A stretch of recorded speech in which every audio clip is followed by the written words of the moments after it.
wabarakatuh. Di sini saya bernama Ida Kristiani, NIM 383 dari kelompok 4 akan mempresentasikan tentang perilaku dalam oligopoli.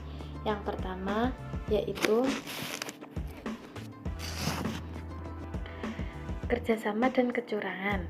Di dalam mengatasi kesulitan untuk menguasai pasar, para pesaing yang berada di dalam pasar biasanya menempuh segala macam cara agar terhindar dari persaingan bisnis yang merugikan.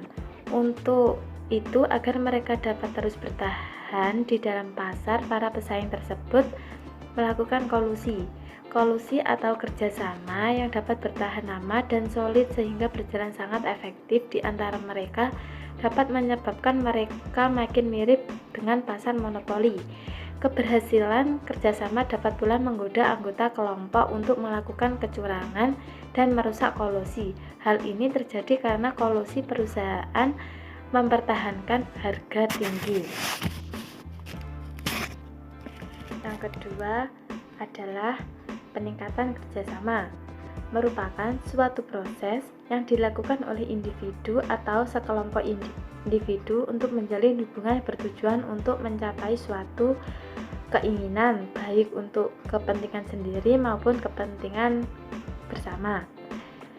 Yang dibicarakan para usahawan dengan pesaingnya adalah bisnis. Penetapan harga selalu dilakukan dalam bisnis dan tidak ada cara untuk menghentikannya. Kerjasama dalam penetapan harga sangat luas. Penetapan harga adalah caranya berbisnis. Fenomena penetapan harga ini seringkali ditemukan dalam industri besar maupun industri kecil. Bagi banyak industri, strategi penetapan harga adalah jalan hidupnya perusahaan-perusahaan yang ada pada industri tersebut.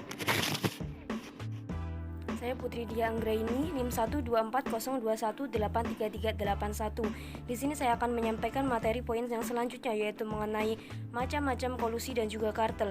Macam-macam kolusi ini pada umumnya dibedakan menjadi 4. Yang pertama yaitu kartel, yang kedua yaitu pengawasan harga, yang ketiga yaitu persetujuan, dan yang keempat yaitu kolusi terselubung. Untuk yang pertama yaitu kartel. Kartel merupakan suatu perilaku yang sangat mengganggu atau mendistorsi mekanisme dari pasar. Oleh karena itu, kegiatan kartel yang dilakukan oleh para pelaku-pelakunya ini sangatlah dilarang dan harus diperangi oleh hukum persaingan usaha atau undang-undang anti monopoli. Tujuan utama kegiatan kartel ini yaitu untuk memperoleh market power. Dan untuk poin kedua yaitu pengawasan harga. Yang paling umum dari pengawasan harga yaitu pengawasan terhadap keluar masuknya perusahaan baru ke dalam pasar.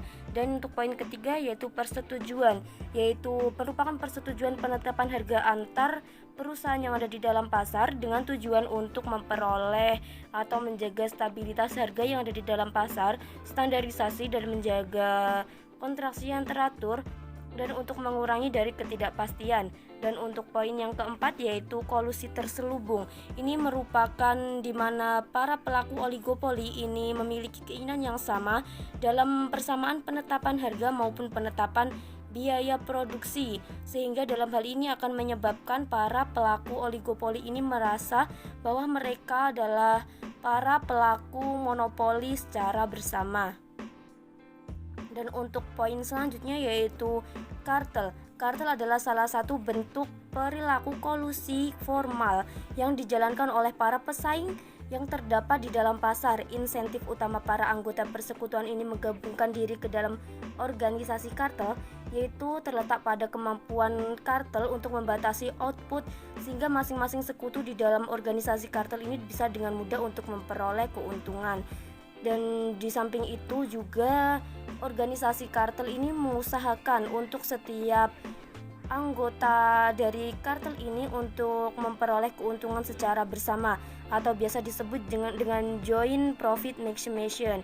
Tapi perlu diingat juga bahwa organisasi kartel ini tentunya juga memiliki kelemahan.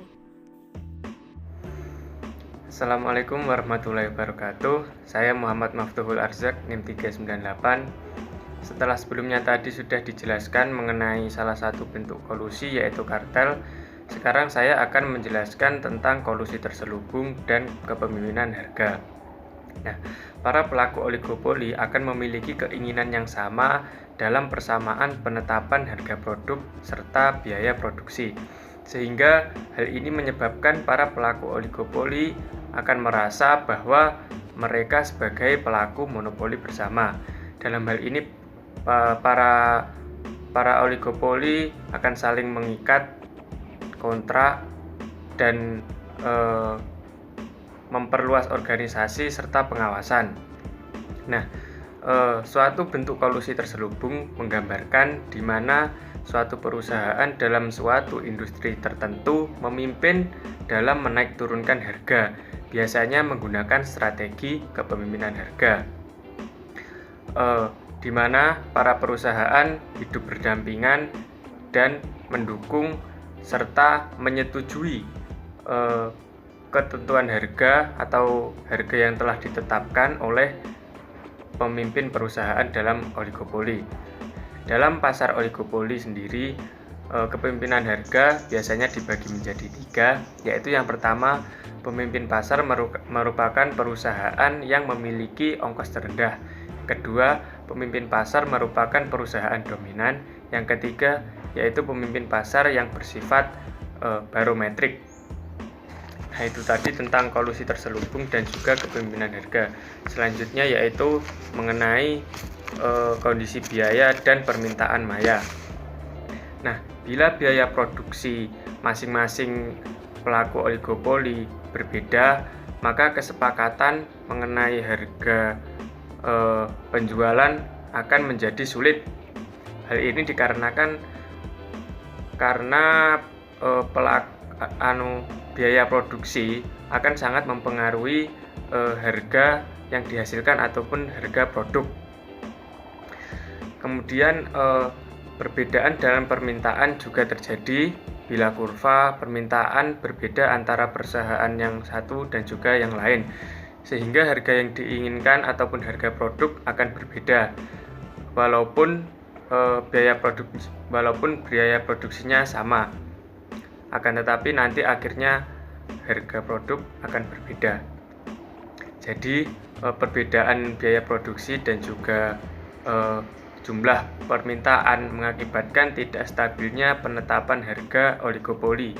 Harga yang ditetapkan menjadi tidak menentu dan berfluktuatif, sehingga mendorong terjadinya kecurangan serta mendorong adanya konflik antar perusahaan. Baik, selanjutnya harga batas. Joy Spain menyatakan, dalam bersaing, perusahaan industri yang mapan setidaknya dapat menempuh 2 cara. Cara yang pertama, perusahaan menentukan harga yang tinggi guna memaksimumkan keuntungan. Untuk cara yang kedua, harga diatur sedemikian rupa sampai kepada batas tingkat pencegahan calon pesaing untuk memasuki pasar. Perilaku penentuan harga batas biasanya dilakukan oleh perusahaan-perusahaan yang dominan yang terdapat di dalam pasar oligopoli guna mempertahankan posisinya di dalam pasar. Dalam model statis, perusahaan dominan menjaga harga jualnya rendah agar tidak menguntungkan bagi perusahaan yang akan memasuki pasar. Selanjutnya, oligopoli di Indonesia dan dampaknya terhadap masyarakat.